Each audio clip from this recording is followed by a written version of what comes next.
Hedi enti afri say nipadua no akala yade ntimi enyini wo mu so why fungi why protozoa why bacteria wo boa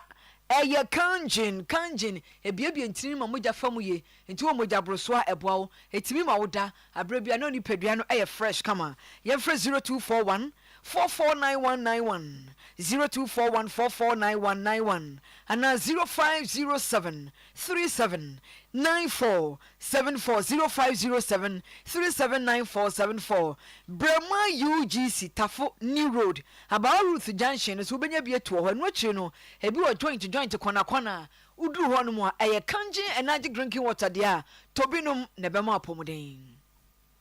ya so mo awie anwumere me Mame efia nya ko papa bi na Pierce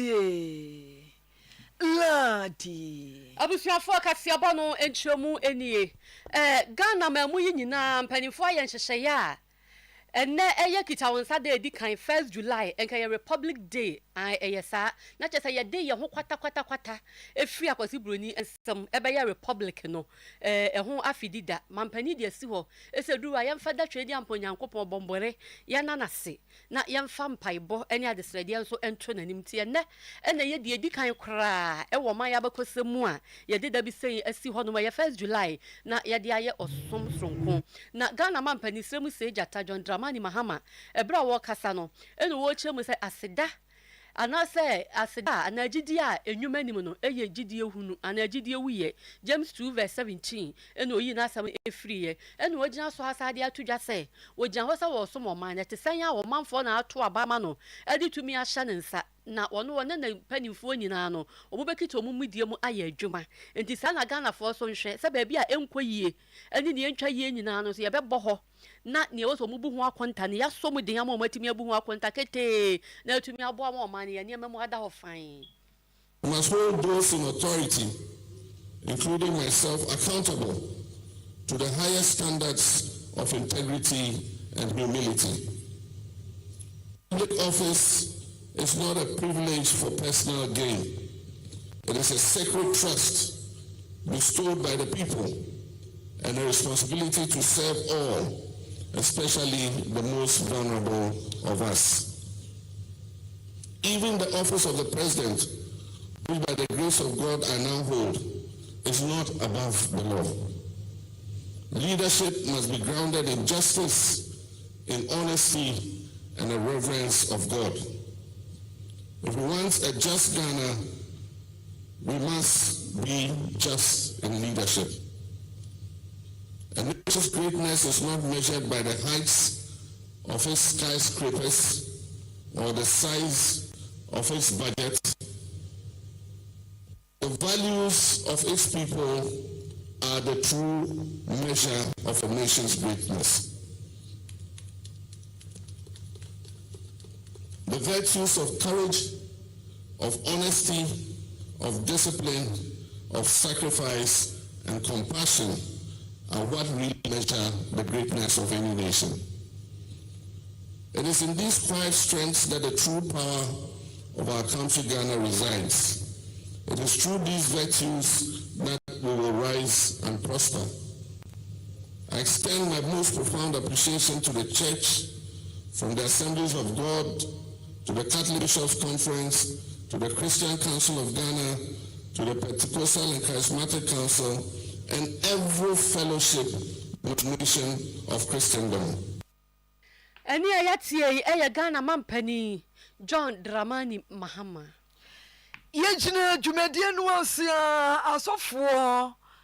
Ghana for ekwase na presiding archbishop ana Osaya general overseer Emma Action Chapel International Archbishop Nicholas Duncan Williams was his excellency John Dramani Mahama enhwe enoma ede oman no beko enkane enoma ebema oman na tumpon oman no ebesesa wo de Kristo emfato ho ema no se gidie ene ntitawe anase se obesinkete eno na beboa no ama se obetimi atra mfie nan no a atumi aboa no ama na konanim. I look forward in my lifetime to see a new Ghana. A Ghana where our sons and daughters will not line up in any embassy for visa to travel out of the shore of this country for greener pastures, but that our sons and our daughters will be born, raised, schooled, educated, and live and work and flourish and thrive within the borders of Ghana, and will only travel outside for vacation and holidays, but not to go and see greener pastures. All that we will see that day come. And Mr. President, I know that you don't have too many years ahead of you like Singapore had. But Jesus fulfilled his mission in 3 years. The Bible said all things are possible to him that believes. And that with God nothing shall be impossible. And as a believer, it is also said that you can do all things, Mr. President, through Christ who strengthens you. So, Mr. President, within 3 years, make a difference. Impact this world. Change the narrative of Ghana. Let the city thrive under your leadership. Let the city flourish under your leadership. Let things get better and better and better under your leadership like never before. Also for Paul, Archbishop Duncan Williams, Enna Wakasei. Dwumadie na say ye National Day of Thanksgiving and Prayer. No Cardinal Peter Pia Texan. And so ekokasai na de otia to dwa wo chemu nyina ne say. Brazo se Ghana ye den sakraye foforo eye adwuma na eno no ebetumi awie paya eye me ena wo. Tane man sambojije mampani nko antumi nya da abra ye na ye yetemamufo no ye de yensa begu ye damri famu enti de wo hane se ye bompa ye de nyame ase ye sere akwankyere ne ye ka ho a ye nya wodo ene temama ye man no na ye nya mu adwuma obi a man ba pa bi ye ho asede ye wasa won so ye wasa wo ye e de boa wo man no e ba na sa wo man Ghana e be fa ne ntoma pa efra. This set is to turn away from these blind spots that lead to destruction, division, corruption, and the very many evils that again have been talked about here. And to renew is to recommit ourselves individually and collectively to the common good. For prosperity in this light is not simply the accumulation of wealth, but the flourishing of all children of this land. For it is what economies of development have represented as people's access to food, people's access to water, people's access to shelter, healthcare, education, security, and peace. And so, with this, then let this gathering of ours mark not only a moment of gathering to give thanks and gratitude to God, but also a turning point in our own shared journey towards a more just, compassionate, and a unified country. Any ayatie Cardinal Peter Apia Texan. Yonko coronavirus. Ana coronavirus wa edi hansom ne Kaiser ani ne ekeka ho ebaaye. Sese woni bia no akopa bi. Ukọ baabi ku nante kakra wo chia kakra na de bia fa won safri se. Eye coronavirus no e wo Ghana ha enko ekra. Nansei ena dismiss thank you se. Eye Legon.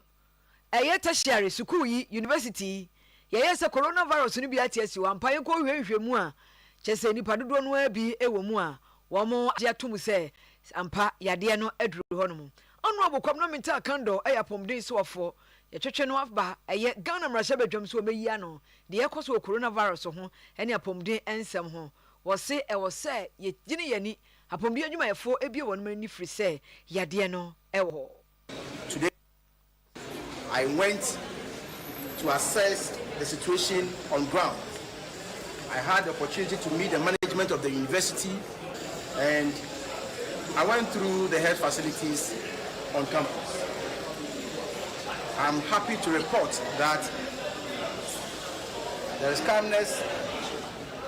on the campus, and the situation is well controlled. But let me be very, very brutally frank with you. COVID, whether we like it or not, unfortunately, has become part of our disease as a country and in the whole world. So it's no more a surprise. And so, out of the 316 suspected cases, about 107 were confirmed to be COVID-19. And this is as a result of some events that was held on the campus. Honorable Kwamnaminta Akando, say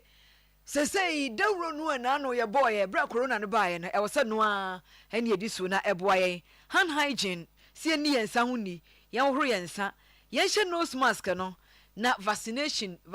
sa won opane ani bia na wako wobi said ebeya ebeboa ye na yade no ye besusu a supply wo man mu is localized, and we've put a lot of measures in place. We've gone as far as even testing the nearby districts, and there is nobody on admission. We haven't recorded any deaths so far. We are going to, in fact, we have already initiated a process to procure some quantity of vaccines, to stockpile some COVID-19 vaccines, so that as and when we see some spikes, we can move in swiftly to prioritize the aged and the people with comorbidities. And so, with respect to the spike in Legon, we have assured them that we are ready and willing to give them all the assistance to make sure that the virus is well contained. I thank you for the opportunity. Honorable Kwamna Minta Akando, Ghana Pomodin Swafo. Yantu akasiaba no so emamo ye kwa homa so ne nanansa ya wo ye nsentruoni edi enkomo na ye nkomo ni nyina agina se Nag Fairmont Construction Company ya wo na ye contractors o maji contract na omo ye kwan abonta ye kaso wini ba kwantempon no ekwan no dwuma ye ni ba ko ye se ya che no ye che na se niam wo wia ene anya agoro wawia ne ama chese ha adwen enu nti no empanifo de na ma gomua dominance police for ya omu eye ensem no mu enhwehwemu ye nsantwani nanansa ewa homa so seye fuwa na no wo wi osadi nanansa ebebo ye nkomo nana ma joy. Hello nanansa. Yo nana eba ne say edi na akwa no wawia me no better the fuel ana Fangwa contractor di ejuma ewo kwano so no na so contractor di ejuma kwano so no na just to ekwa ya ba ko an from now to attention no ba ko 29 we to ya fana ba ko 29 no the option ba ko bia that's no further than we get now kana we get ba ko 5 na ko further ba ko no mo nje ta ba ko 145 na for the just to me every year 24 hours no no. Nana kanu ekwan ba so no otimi fa so wi aye e na oso wo de kwai na mi ka se dia jani mpano oye juma onyi na fama plan na juma ya no waka a je so ko mo de juma no na ani da ye kwa na je be 10 pm no e na ti se option ni mu se waka ti sa ye gallons a je so fuel e wa ko so ga na ko 29 a se de bagala na ti ni ma ba ko na put the result ko aka sa now the ye site for our site e ye kwa no so o ye juma nti I want to na po waka se ni security na de na and it's not a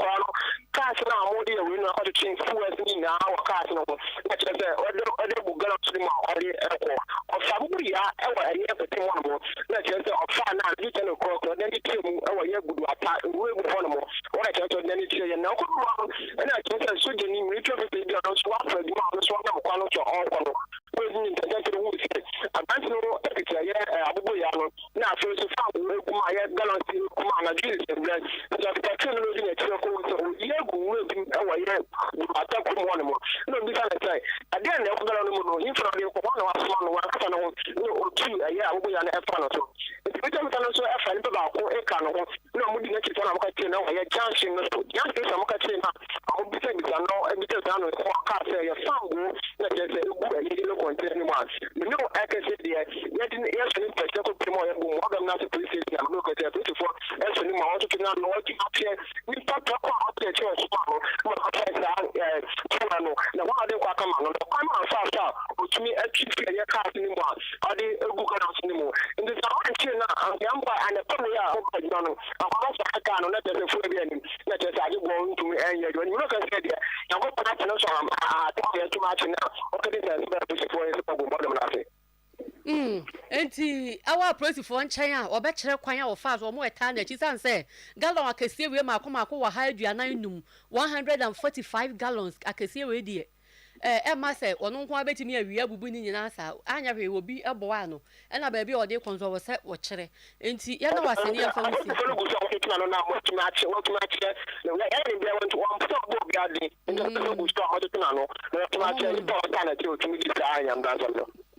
yo nana enti okasa ana de besi achi no ma ya so nsi wa mo ni adwuma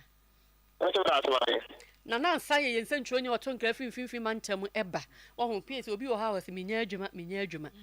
obi anya contract yemfa wadwuma hwe galo mako wa ha aduane no akese ni kafa mi no kura ade ba chen yase ka no kura ogu adwuma fu ani mti yentimi ni kwa adwuma ogu adwuma we wonya position ogu adwuma no we mu nyina no wawie koto yemfiri kro no wan yenko kro no tu ewo adantas ne flat ho ne ho de oba otomrosie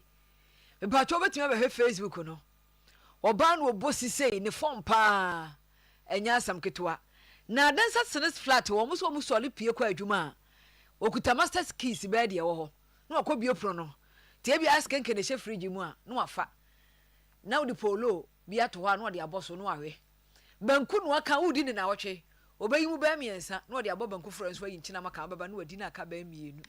sika kakra ho no de ko sa atade ho no hwe na fata no a na no de ko yes sa no aya na we de every day for the thief man one day for the master and we de again ya re na taba duba wono mu do ano woni wo yo ban tinitiriye wo mo afo mo sankeka no no mo afo mo potem ho no e kan sem papa yentie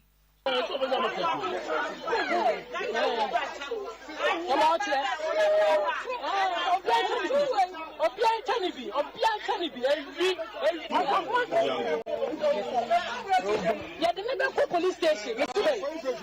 Police station. And then we went to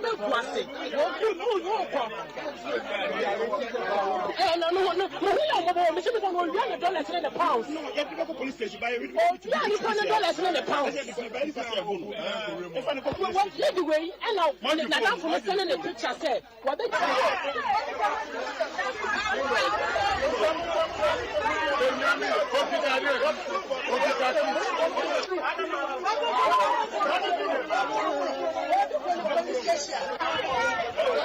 everybody, Mano.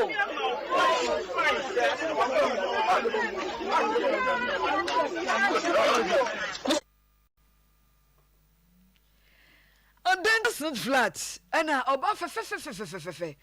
okwo wi ade ami ache no. Ya free tumpuduo ya wako wi ade ne nsam so ne ya ba Ghana Gold Board edwumadi emu oma ye nhyiamu bi ewo mo headquarters ewo nkran ama pani a woda wa no sameje mfi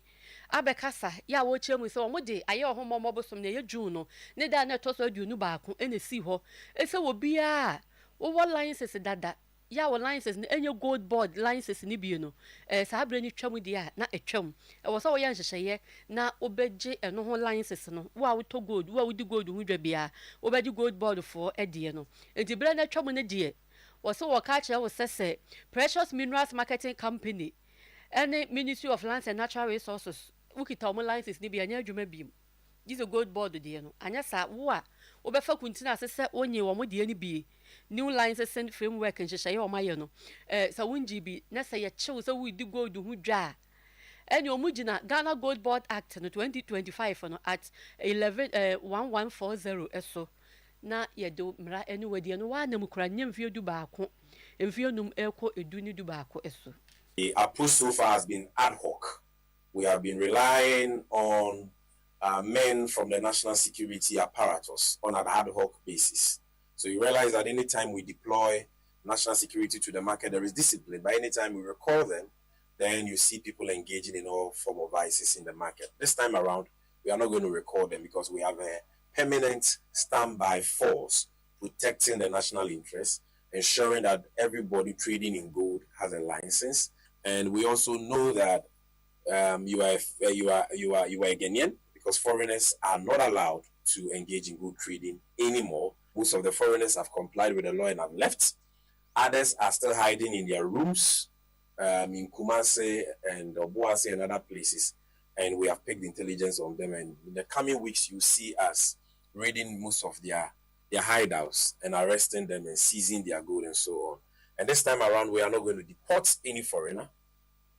We are going to make sure that we prosecute the matters to the very end. Because if Ghanaians will be prosecuted, then the situation cannot be different for foreigners. If you want to know that an entity is licensed by the Gold Board to deal in gold, please go to our website, goldboard.gov.gh.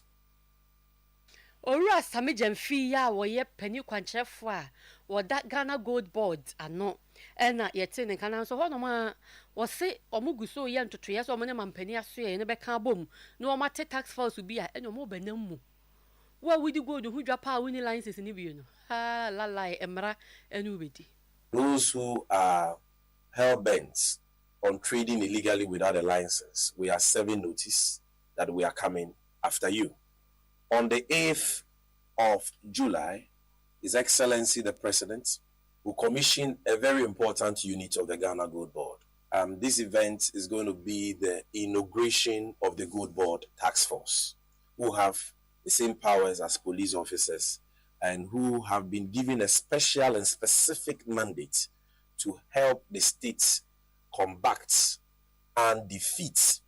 the phenomenon of gold smuggling, the canker of gold smuggling, the canker of illegal gold trading, and price disruptions that deprive the state of the needed revenue for our economy and the development of our country. Owura Sami Jemfi ya woye executive officer Emma Ghana Cocoa Gold Board ene teneka. Ghana Private Road Transport Union eye ehyenkafo fekuo ana ehyen fekuo ewo mayimo na omoto abayi mpanimfo mantam ansa na Ghana ha nyina na we na asante mantam de no wo mugusu ya mobo omho ye campaign crofo ye campaign ya yesi ye di injunction atoso enti wo mantimi anto abano no mu kotie mu a members miensa bi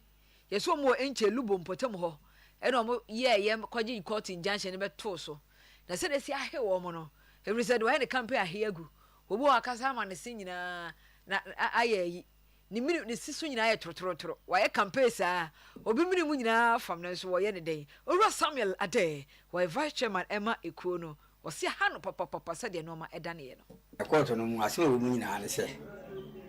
abato no aye beto no yen original chairman no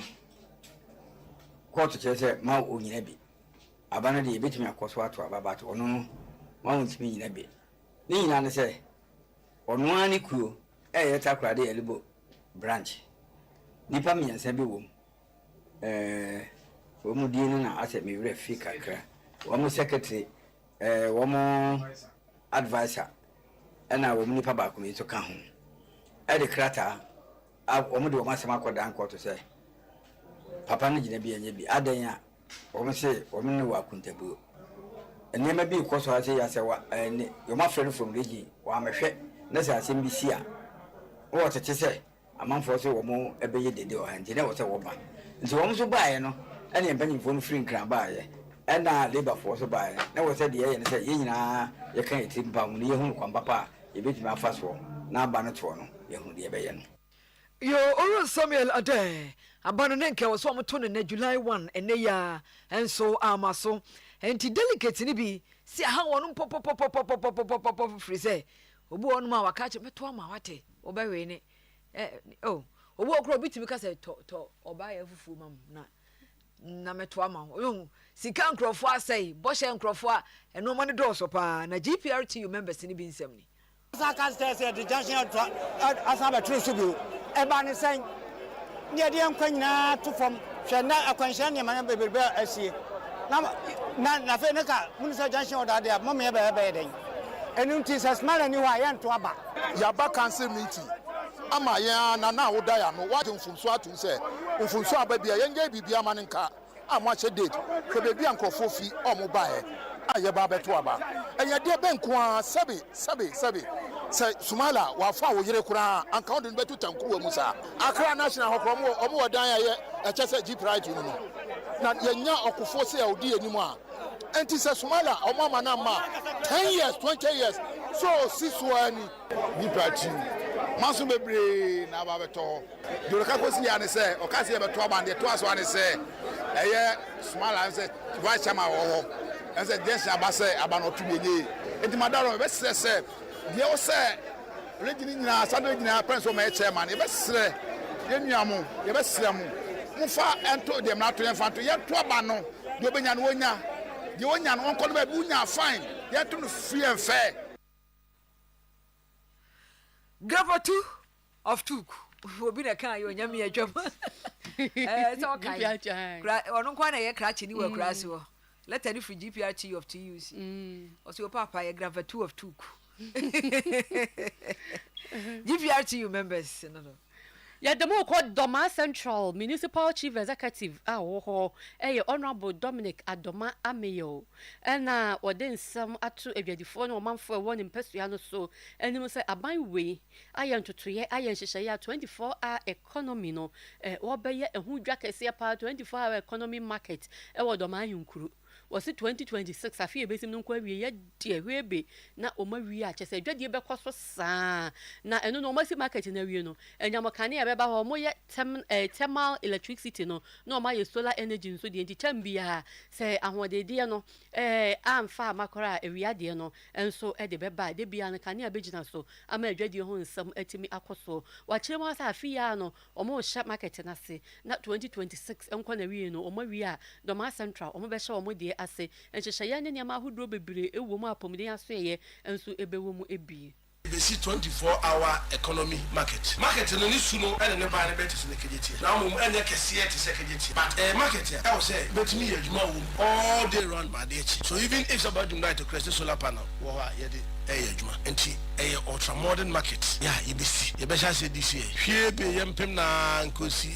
next year, mid next year, be a yes, a very magnificent market. 24-hour economy market. Yeah, Jedia Beku shopping more womb. Bibia won't be. Yes, say. Looking at dinner that's set 24-hour economy market. Yes, yeah, daily market one. Say, I can't for the architecture plan about navy design, never go high. It be called. Which is a wood runner already in the source of source. Not 24-hour economy market. Enti no anso hono ma ne sembiemu ya waka ne se ya musie ye do ma hwenkro cemetery no ya so very innovative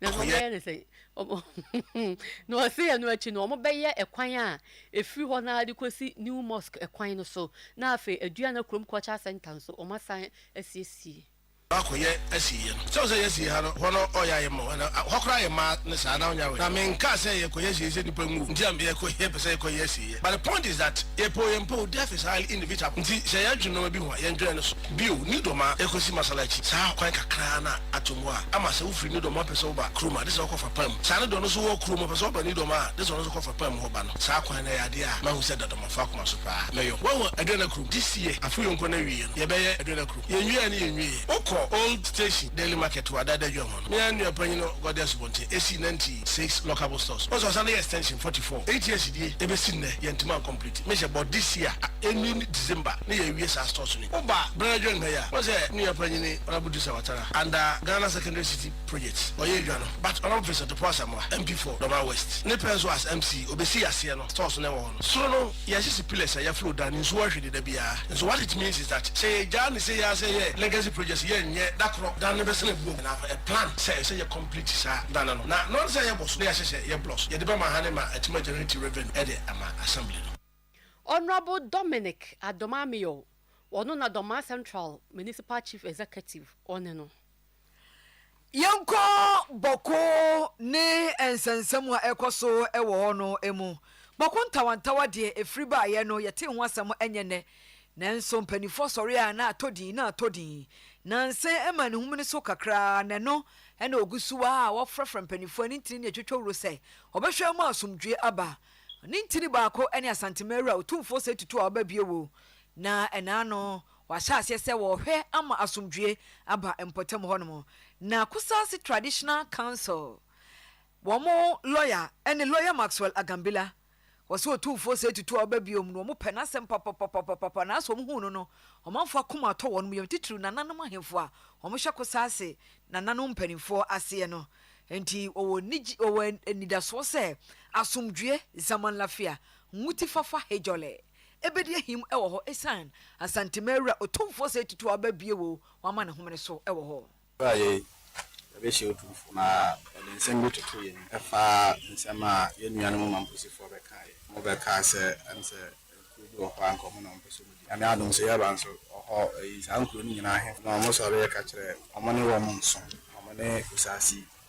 fo ne okuna abazuran sigira bugura gwa zanka na beso ne beso me otumfo e ma yenya se nyame adom a ode ya no yi no be ha akoma mamposifo na no ma asante na emu no nyame adom a ase nsem na ye bede bia ye keka ewie ye baba na se otumfo ni ogidi obetimi adada asem no na asumdua aba ya wo nkoma ye di no bedwem na ye wo nkoma a ye di no sebi o nsem a ye nye be ka kire no obepeda no wa ka kire ma enye mhu ne se ye ne mamposifo nkwa na asem no ewo ye but ye nkofo bi any institutions bi wo ho a wo se ya na asante he no so me o mudi nkomo se asem se na ekọ ye de asumdua na because ade no ye de Lawyer Maxwell Agambila technical and vocational education mpanifo ayentotoye amane ekoso no omoye omo ensohwe na hafomanta munkwa no mobunkonta atwa no esenipa apem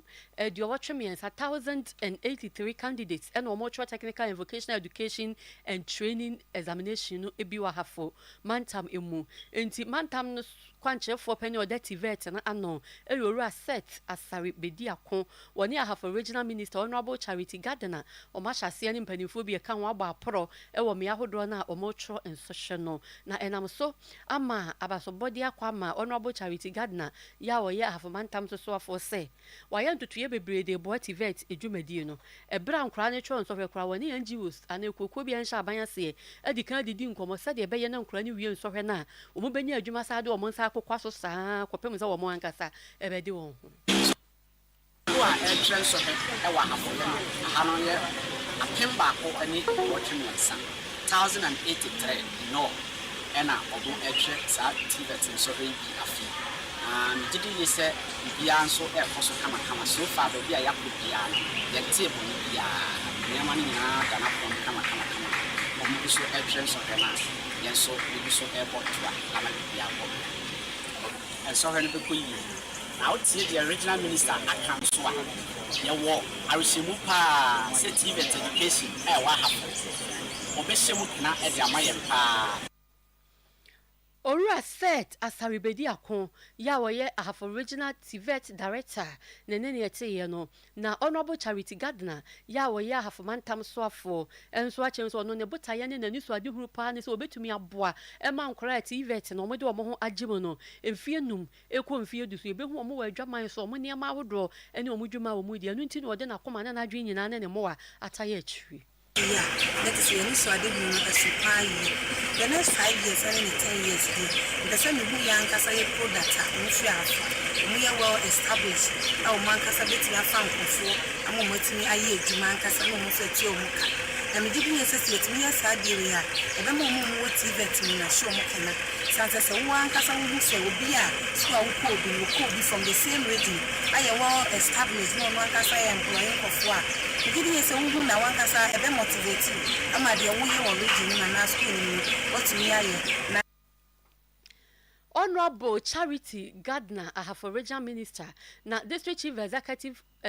I want to work with Tiffy North. Honorable Hafiz Dauda, the bill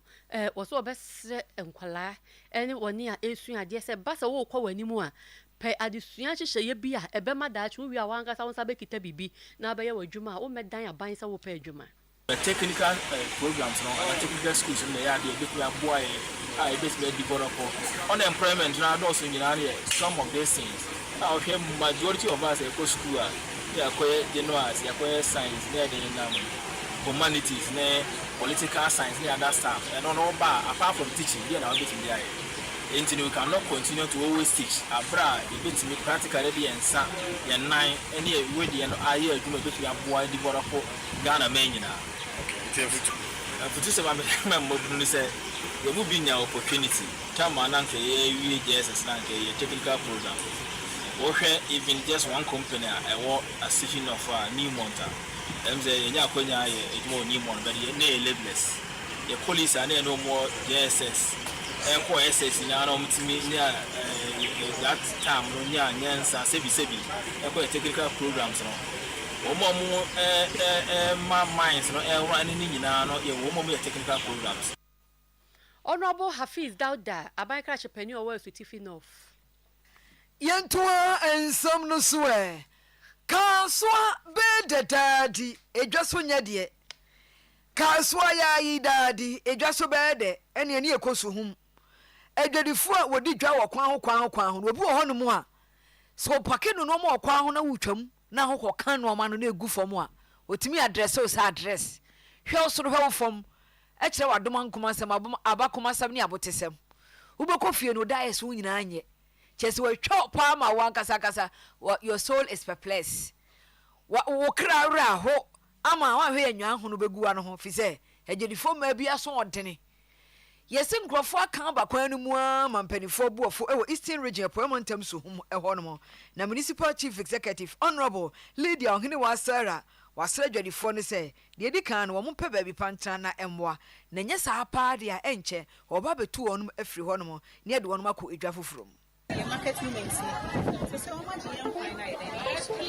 na so ya pe ba bi ama mo se iti ne ya share si kom se ye ne mo ma actually mo butanti a ye yi for every kind one hia ye kan because you need say one of to ship na e ma ye iti wo wo kwa ye so ye wo ye ni wa won so iti ye no be kasa ye say ya ka be kama de ama wo ya ka be kama ama wo say on be ye ba ye no so o ma ti ase ye ba ye no o ma ti ase pepe se o mo be ba be bia ye ti no because sometimes we share ambulance e dey so me market na show so iti o come but e bia enye won hu nipa na dem nti wo mo ti atenka but ne ye si fam no ya ma ti ase se obia hu hia osubu man enu nti ese o mo ti ase se ye pese pro ni ye ja ejina ye yankasa ye so Honorable Lydia Ohiniwa Sarah edwadifo ne bi agitum sampa ye de omba kwa omba di akire no ma pake wo no ma omunya wurukoso omadwa tonde no ma ko ebe fiha so amma ebe pepa ebe ko akotina hore ya yeduma na hwe ya fa ebe tina ye ti ha amma ebe bi na ya ebe ko me de bed so yi ebe bi odi ebe ko no ebe bi ba di ebe ko enye ebe bi pa no de ko she to ko de ye kwa ijini so mu ti bi be ye wo Nipacho yesropa papa every say baby a obekonu na senye wa fa wo shegwa ne pa no ba ka kiro se na fa nto we pamo obesi sa onyama eku baby kro o wani mu no ba Suhum adwadifo bi na akasa no.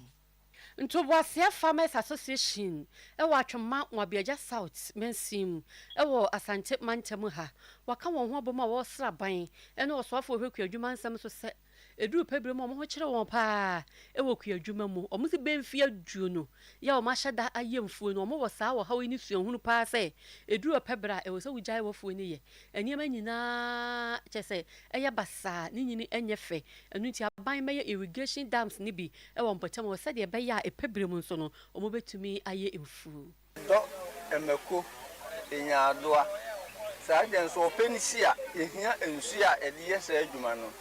de be kan asra ba ne se obetumi aboa na de nsori dem wa da mama se garam se ntie nsu nyina se ti saban de betumi aboa ye ho ama yetimanya nsu a beboa ma yetimi de ye adwuma no mesre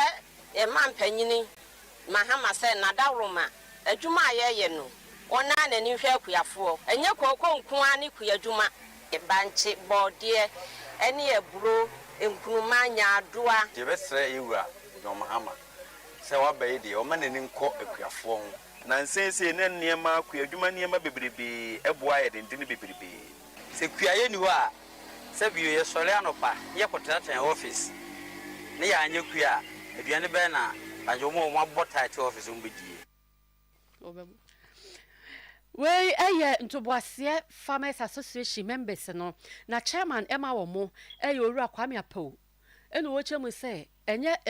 irrigation dam ne nko a ena omo penemu no omo pesa aban bebo mu okua dwuma niam ahodo bi te se machines ne niam a ebe ma omo mfudie ne omo fuye ni nya omo ho ahare ho kuafo obre papa enti se wo hwa youth no obi ampese obeye kua dwuma efiri se wo hwe ni papa bi a oye kua dwuma wo hu se oba akokora no wanya hwe ti die enti na wo so odi no hu se kua dwuma mu de ebesre Ghana mampani John Dramani Mahama ne se finance minister so call parliament na se okoye finance budget a yesa ne se womma akuafo so hu hia no wontwa sika bi a ebema akuafo so ukọ a ubenya kakra na wo so wode aye wadwuma chairman Emma Ntoboasia Farmers Association ya wa atwoma Nwabiaja South Mensim Owura Kwame Apo ne ete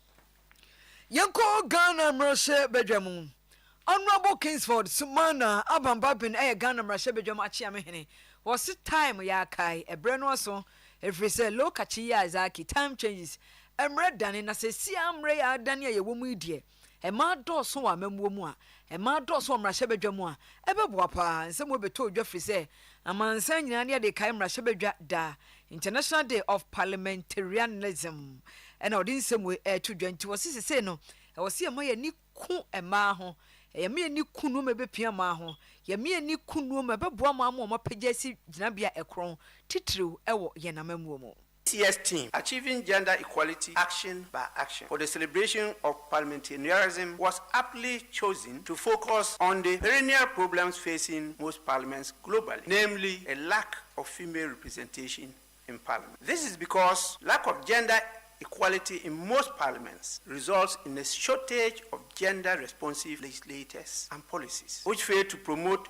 participatory democracy and inclusive development. A report published by the Interparliamentary Union in 2025 commemorating 30 years since the Beijing Platform for Action indicates that over the 30 years of the Beijing Platform for Action, Ghana has only made 6.6% increment in women's representation in parliament. A very poor score. We started it during Nkrumah's time, where proactive step was taken by him for a law to be passed in parliament to bring 10 women into that parliament. Our colleagues learned from us. There are so many countries now in Africa that have passed over 30%. The data is there. This performance ranked Ghana 137th out of 168 countries assessed. Is that where we should be? In 1995, that is at the time of the Beijing Platform for Action, women representation in Ghana was only 8%. And by 2025, that increased to only 14.6%. Honorable Alba Sumana Kingsford Bagby, Ghana Marshebe Jafie, Achiamehene. Ye kwam finfi mantem na jase he na wo 2 states. Nai kwashi ahen. What the to lands commission afi bambo agina tukoye security agencies no. Any aban anim say. A 2 states ho any mkroto bi atwa mo ho sha mente me ho ase penchen asase ho man so de da wo ntam anu ntini mpanimfo yimram no mu ntimi nsiesie ano bre e ma ba to ene yese de ba ne kokoba omu nyina ye krobofo eye dan ya mpacha mo ho yedie ene obi ahwehwe ntimi mpanimfo yimram na asomdwe mra boko na ensebe wodi tudwabra wo gina man hia nam no wo ye amamre ne amane a wodi bie kwan ato ho ebie eye ewutu ewubia afahye ya August anaso sana abosome ediko ebobosome ye September no omubedie no ano aya de kuma ya wasase pa bimbo manso no how na de wa ya nyomo bohye na mo tete ye ama de bia so bi ni firi kokuru mo ha nti be sraban onfa ne nansi ho national security onfa wonansi ho land commission onfa wonansi ho and yes sir e do how baba dachi eno ko sa banso transit no how ba ye ba be dia fashe obi o wa manani obi o wa be biara wiase amanani nyina o se oba no be bo na fashe no ekononim na efiri wan a okonechi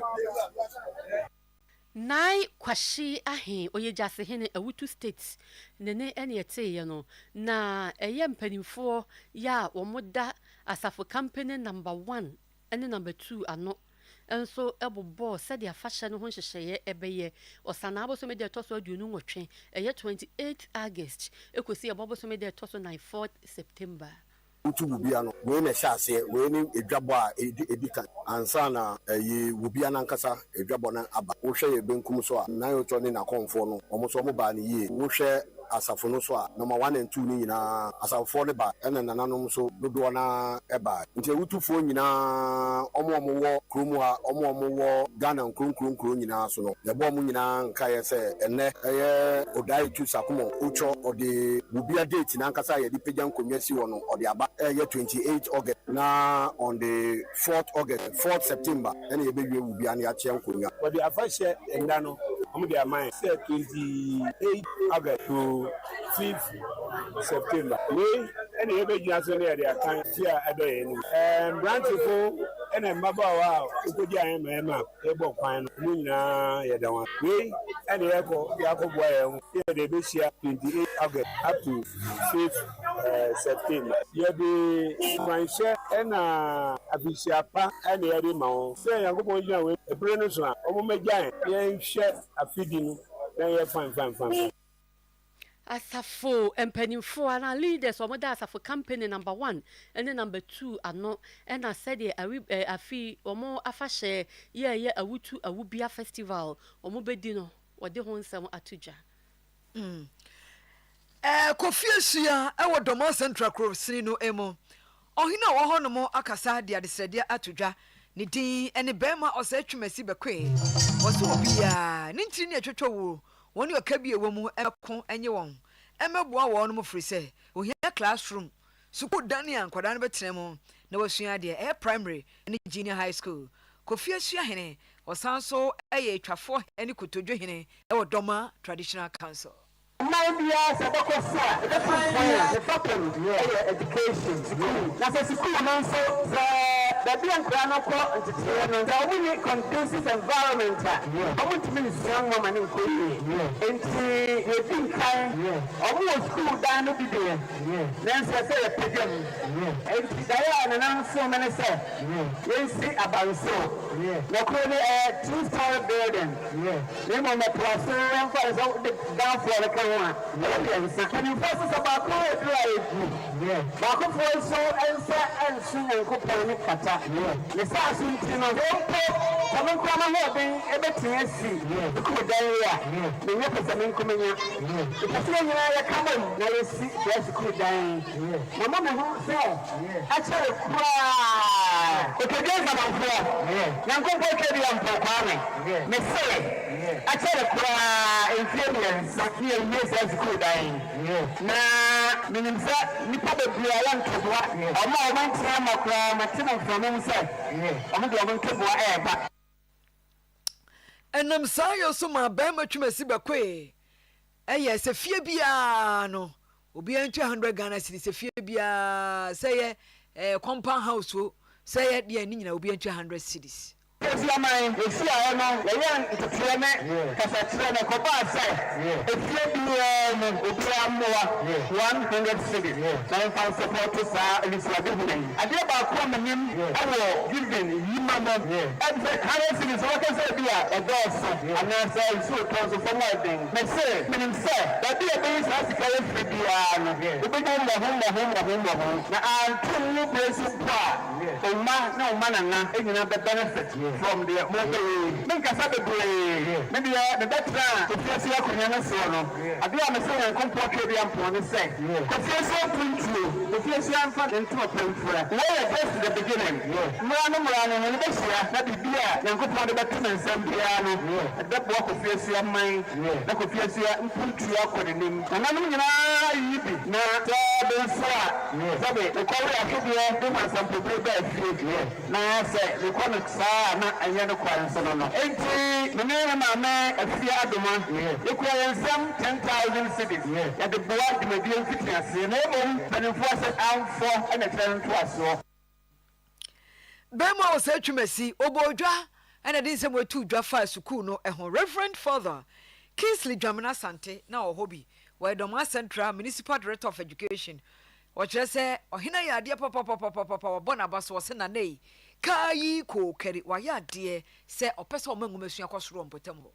kwasɛm sɛ aban ɛntumi ɛnyɛ ne nyinaa aban yɛ bebree sɛ ɛba sukuu ne mmɔfra ɛntete a nanso n'ahoɔden no ɛduru baabi a ɔno nso so ɛhia mmoa ɛsɛ nti bɛyɛ 2.5 years ago aban de biribi baeɛ a ɛfrɛ no Community of Excellence Program ɛdi a wɔ nyinaa ɛne sɛ baabi bi a sukuu ɛwɔ biara no ɛtwa sɛ nananom tenakonya assemblyman assembly ɛne timanmufoɔ nyinaa yɛn nso so yɛtumi ɛboa sɛ ne bɛyɛ a saa sukuu no nso ɛbɛtumi akɔ nkan na afa ne ntomapa and so a who's transfer be an you who Darima any home come up at a noir a shah of himself. It has said to me a black in your home car and it's a Darima Yabas. I mean, Shabbat and a more trees and a young so Kakao, you get to be Abuana, the Russia said, a daughter was an answer for a regional director and a director general, any minister, so the more monster so after action. Now, and Mobia, a home for a session of the Babuano, the Judisa or more every Lukaya effort and legion asana of it together we can go. So Yenina Yakaboma, idea, ye may be a debate and to be Anna, you did to me. Reverend Father Kingsley Dwamena. Oyerepa FM 100.7 and you may know Siakasi abo and say you. Thank me up your young Kumasi Metropolitan Assembly was a young fan to when you must say, who per marriage certificate ana. O pese o ware na okoye bi ana wo dia wo wokra yera e mane ha ba wo maso ye e wo Rotary Park ho side na say KM marriage registry no e wo bra na be ye wa ware enkrata ho ntutu ye nyina e wo o maso ye o mo say apart from Rotary Park ho no ba bia ni ho a o marriage registry ni bi wo nti o manfo enhye no so e ma wo mo ye adwuma adwoda ekosi efiada anopa no nwotwe kosi anwumre nonum 8 a.m. to 5 p.m. weekends na o mo nya adwuma nti wo penchemu bia na apese o mo ni o mo di nkoma afre 0592 565 959 0592 565 959 na no mo ni enkomo dan natural healthcare complex was say yare ben ya ho ahututu ana stomach ulcer hepatitis stroke and asa infertility bra na oma waduro omo modern laboratory e wo honom a emfidie papa be fodia ehu yare mu yie e na wo honom mfanye hwehwemu emmoa wo e na omo wonuro bi nsu sei e wo omo shops ahodro no dank phytocare koko obi awuja wo na mo ja wo muta ye wo hene no na duro eno no dank vino eno so your constipation obi a oyam chachim ana koko e ha no onso waduro no dank dank anti mal x dank anti-mal X and also malaria fever edru afie bunu ni abobo and wadru eno no dank gastro care and vita and also eboa obi a wo sapa no ofo ayikutu wudidi antimi digest no eye wadru dank pro care eno eyi sisiem yare efiri ho ni sisiem yawo pechi number 2 omo ben city life hybrid school no ho no omo ben city life hybrid school yawo pechi number 2 and a dank natural health complex for a war from 0244 017556 0244 017556 so was it dank ahuto fee divine mercy cosmetics anasa Erica cosmetics was in ku ben ya papa free Thailand na oba no wa winya bi samana ben free Thailand oba wa winya bi omo wonku was samana wani mo ama na epumpunugu so a wodi strana de bi dware ye beboa abekọ no anso no obi a na nso oben aye no pimples enso eye wanimu no behu divine mercy cosmetics anasa Erica cosmetics na wo mo emoa wo sa wo bags mpaboa ye slippers shoes ya ni nyina free UK and US ya ba ne de ekọ nko a makeups ne ho aka de nyina anso omo wo bi omo wa du Mrs. Anoche Plaza ho a 0553 457200 0553 457200 eso yanko Thailand amano ne nsam ne de to aso na Thailand uduru omani mu a sade Eswatini eye panyi tie no man panyi san ya hempo ho no sa na Thailand so etie omo head of state wono anso na ya hempo e wo ho a ne die ne His Majesty King Maha Vajiralongkorn fra Vajiraklo Chawohwa na wahini ni yesi obi akwa ekululu akoka ne ho asem ni nyina eye prime minister no mansoafo panyini no wakwa ekululu chese ofafon ene enkane Cambodia panyi ba ko ekodi nkomo na yeso madi ohene ne ho konkonsa afahye bi asase ho hye bi ho a yentan kam mo sa achem ne so ena prime minister na akoka na no na dani best to no nyose wano pa asem wo ye komsi enti bo mo se asem no akoka ni nti ye de ne kokoto ebi ono nso so e manso afọ panyi prime minister ne yagina ya tuna sensen ma ne deputy ene beba begira ho na akomra hye bedwafi a mra hye bedwafo no makoma ko 36 aduasansia ene mo se papa no akodi konkonsa enti ye wo se ye twene sensen ti de omo ye no eye pa no mo manafo makoma ko dunum o mayi na no se de na no ye woro wo phone so a no oka wono panyi pa no ho asem no Boss about electric cars, what's a badge electric cars on your mayan canea, cable socket switches, adapters, CCTV cables, neck cameras, fan who doing you solar standing fan, and so a cahu a BA. You were a perjumamu heya, a doom, Boshaba Plaza, your bay Wesley Methodist roundabout, no. Mammy attack for 4 building him a doom piece at a biwo, and a doom piece at a while, brosign for from Masia, and Nikajetia Dubai needing Shanimo side hono, and for Frono a war 0536 095 966 0536 095 966 okwa TikTok, Instagram, and Twitter. Boshaba Electricals oba ubehu eniama make say e twagu saa. Na ye ka was a virtual suman watching wuko ya wada. Omo Oyerepa FM 100.7 so amache no miensa. Said abosumi bia omo ye no eye nchechire mpaibọ edwumadie na ekoso kosi ahomache no num ene fa. Na efiada saa na bekoso memene da saa na bekoso no mawie no nsia no memene da no do hwimi enum paibo no enso ebekoso ewo Oyerepa ye conference ho no ma enti mo nhya no so obi bi opeso beka virtual so ma ho so akwanya wo ho ma ho esa wo beba sikatwia bia enimu na meden kai boy eto aso a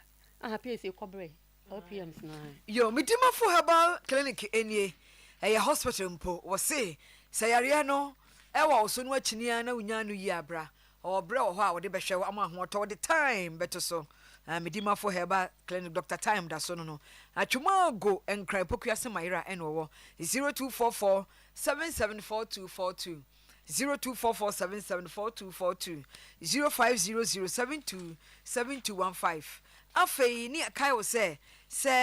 faith obopathic clinic wo gidi afakogye aduro fakogye aduro betwa aduro ma enu nketwa esaya de akese ahinimo kokobi 18 0246 728 675 and 0556 272 Gasto mixture no gasto ulcer yamuhwie typhoid gasto mixture GASTO na menso plus no so kwa fikyere wote ya wo menso plus besha prosper plus no nso ebo prostate ho ban 0248 778899 0248 778899 obi din kai bobi abeja yen o chema abosumi da na etwato 30th na adwa da no ena obi di enuane young lady bi abaya bi edi aduane ebeja no be no miensa pa ho minute aduasa no besi sabre was labor side ho no ma ena odi ebeja no besi sabre nipa ne ma meje ohwehwe na wo hunu nti sa wote yanka na na adi kojaye ana obi no wadi nkomo bi sa ebia odi kojaye no wansan hu na chikura ansan nko bi mu a bra Oyerepa ye fama na so Oyerepa TV ana frɛ number bi di tudwe 0549 727 0549 727 760 0549 727 760 eswana sa bro Oyerepa adwuma mu hanom na eni yemedi ho nkɔmɔ na onsanka onema na driver bi nso anya document no was so Albert Bio was so hunu trotro mu be na otwemienu ni na oye adwuma free nkawe kokejetia na onya document no driver no so hunu document bi edin was so Albert Bio se wona wodia wadawroma from 0534 785430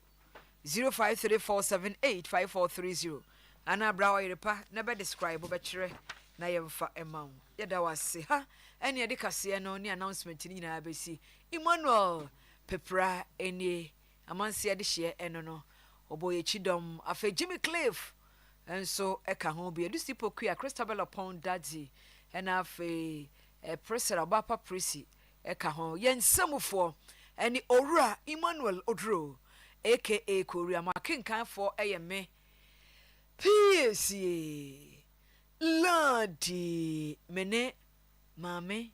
nya afia nyako papa bi ene bae